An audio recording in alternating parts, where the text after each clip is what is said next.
You know, your democracy's in a bit of a state when 4 million people wake up to find out their elections have been canceled, and the government's defense is basically, trust us, we're reorganizing things. Welcome back to UK Political Insight, where we track every twist, turn, and democratic delay in British politics. Today, we're diving into the absolute circus that unfolded on GB News this morning when Stephen Kinnock got absolutely roasted over Labour's decision to postpone local elections in 29 council areas. Because nothing says we value your vote quite like telling millions of people they'll have to wait another year or two to actually use it. Grab your tea, settle in, and let's unpack this democratic shambles. So here's what's happened. The Labour government, in all its wisdom, decided that 63 councils across England should be given the option to delay their local elections until 2027. Not because of a pandemic, not because of some national emergency, but because they're doing a spot of reorganization. You know, just a little administrative tidying up. 29 councils took them up on that generous offer and said, yeah, we'll push our elections back. Cheers. The remaining 34 councils will still have elections in May as planned, but will also somehow manage to reorganize at the same time, which kind of makes you wonder what the other lot are playing at, doesn't it?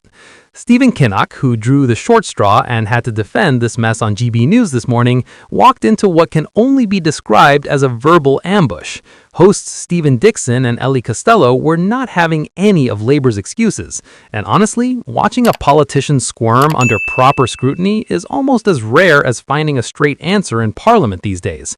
Ellie went straight for the jugular, asking whether Labour is essentially denying democracy to 4 million Britons. Bold question, deserved question, uncomfortable question. Kinnock's response was textbook political deflection. He trotted out the line about a much-needed reorganization of local government, claiming there are too many layers, too much bureaucracy, and they're streamlining the system to make it work more effectively.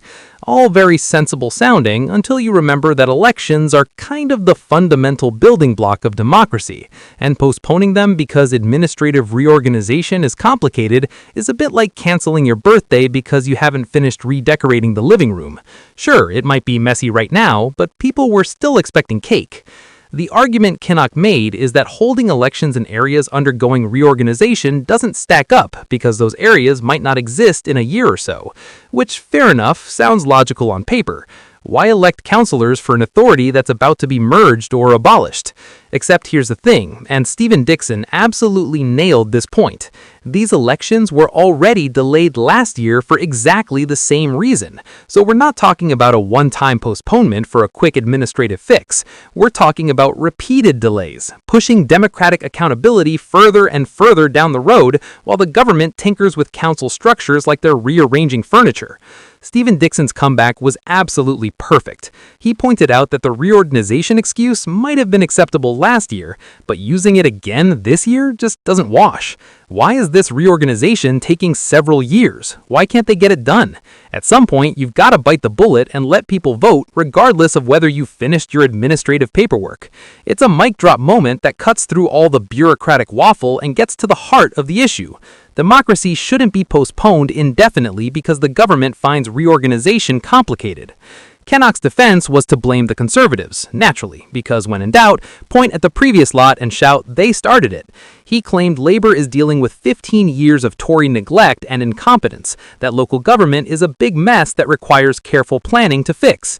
Which, to be fair, local government in England is genuinely a patchwork mess of authorities with overlapping responsibilities and varying levels of competence. But here's the radical thought. You can reorganize local government and still hold elections.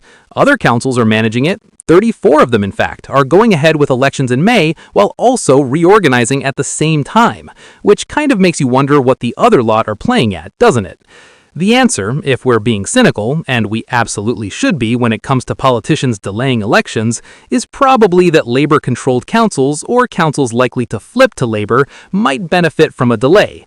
Now, Kinnock insisted it's not just labor councils asking for postponements, that councils of various political stripes have requested delays because it genuinely doesn't make sense to hold elections for authorities about to be abolished. And maybe that's true. Maybe this is all perfectly innocent administrative necessity. Or maybe, just maybe, there's a slight whiff of political convenience in delaying elections when your party's polling numbers aren't exactly setting the world on fire. Think about it from the voter's perspective for a second. You're one of 4 million people who were expecting to have your say in local elections this May. You've got opinions about bin collections, potholes, council tax, parking enforcement, all those thrilling local issues that actually impact your daily life more than most of what happens in Westminster. And then the government just says, actually, no election for you this year. We're reorganizing. Come back in 2027, maybe. That's not a minor inconvenience. That's potentially years without being able to hold your local representatives accountable or choose new ones if you're unhappy with the current lot. Kinnock argued it's not a good use of resources to hold elections for areas that might not exist shortly after polling day. But here's a thought. Democracy isn't supposed to be judged purely on whether it's an efficient use of resources. Sometimes democratic processes are messy. Sometimes they're inconvenient. Sometimes they cost money. That's the price you pay for living in a system where people actually get a say. The moment you start postponing elections because they're administratively awkward, you're on a very slippery slope. What's next? Delaying general elections because the government is in the middle of reforming parliament and it would be inconvenient to change MPs halfway through? What makes this whole situation even more frustrating is the lack of transparency about which councils are delaying and why. 29 councils out of 63 took up the offer. What were the criteria? What conversations happened behind closed doors? Were these decisions made purely on administrative grounds, or were there political calculations involved? The public deserves to know, but instead we get bland statements about reorganization and efficiency, while 4 million people lose their democratic voice for potentially years. Now, to give the interview its full flavor, the hosts also pivoted to asking Kinnock about Donald Trump's recent inflammatory comments about NATO troops in Afghanistan, because apparently one controversy wasn't enough for a morning television appearance. Kinnock handled this bit rather well, actually, paying tribute to British armed forces, pointing out that 457 British troops lost their lives in conflicts led by the United States, and reminding everyone that Labour took Britain into NATO after World War II. It's the kind of patriotic pushback that plays well domestically, and honestly, criticizing Trump for insulting allied military forces is about as politically safe as it gets in Britain these days. But then the interview circled back to Trump with questions about his criticism of Labour's Chagos Islands deal, and Kinnock admitted he was surprised by Trump's comments because the U.S. administration had previously praised the deal, which gives you some insight into the whiplash-inducing nature of dealing with Trump's White House, where policy positions can apparently flip based on whatever the president saw on cable news that morning. Kinnock defended the Chagos Islands deal as crucial for maintaining the Diego Garcia military base, which is genuinely important for Western security, but you could tell even he was a bit bemused by the sudden American ababout. Here's the thing about these Trump questions, though. They're almost a gift to Labour politicians in trouble over domestic issues. Nothing unites British public opinion quite like an American president criticizing Britain, especially when it involves military matters. Kinnock got to wrap himself in the flag, defend British armed forces, and look statesmanlike in the face of American bluster. It's a welcome distraction from having to explain why millions of people can't vote in their local elections. But let's not let that distraction work. The core issue here remains the postponed elections. Stephen Dixon was absolutely right to push back hard against Kinnock's explanations because they fundamentally don't hold water. If reorganization is so complex and time-consuming that elections need to be delayed for years, then your reorganization plan is either poorly designed or being poorly executed. Competent governments can manage administrative reforms and democratic processes simultaneously. It's not an either-or situation unless you make it one.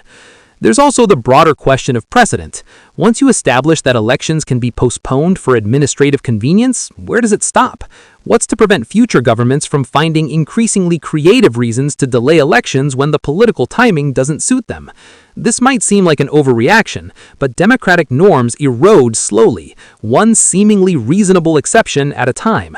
Today, it's local elections delayed for council reorganization. Tomorrow, it might be something else.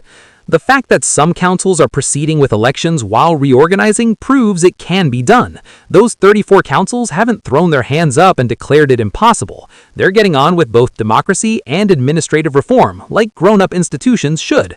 So what's different about the other 29? The answer, if we're being cynical, and we absolutely should be when it comes to politicians delaying elections, is probably that labor-controlled councils, or councils likely to flip to labor, might benefit from a delay. Now, Kinnock insisted it's not just labor councils asking for postponements, that councils of various political stripes have requested delays because it genuinely doesn't make sense to hold elections for authorities about to be abolished. And maybe that's true. Maybe this is all perfectly innocent administrative necessity. Or maybe, just maybe, there's a slight whiff of political convenience in delaying elections when your party's polling numbers aren't exactly setting the world on fire. Think about it from the voter's perspective for a second. You're one of 4 million people who were expecting to have your say in local elections this May. You've got opinions about bin collections, potholes, council tax, parking enforcement, all those thrilling local issues that actually impact your daily life more than most of what happens in Westminster. And then the government just says, actually, no election for you this year. We're reorganizing. Come back in 2027, maybe. That's not a minor inconvenience. That's potentially years without being able to hold your local representatives accountable,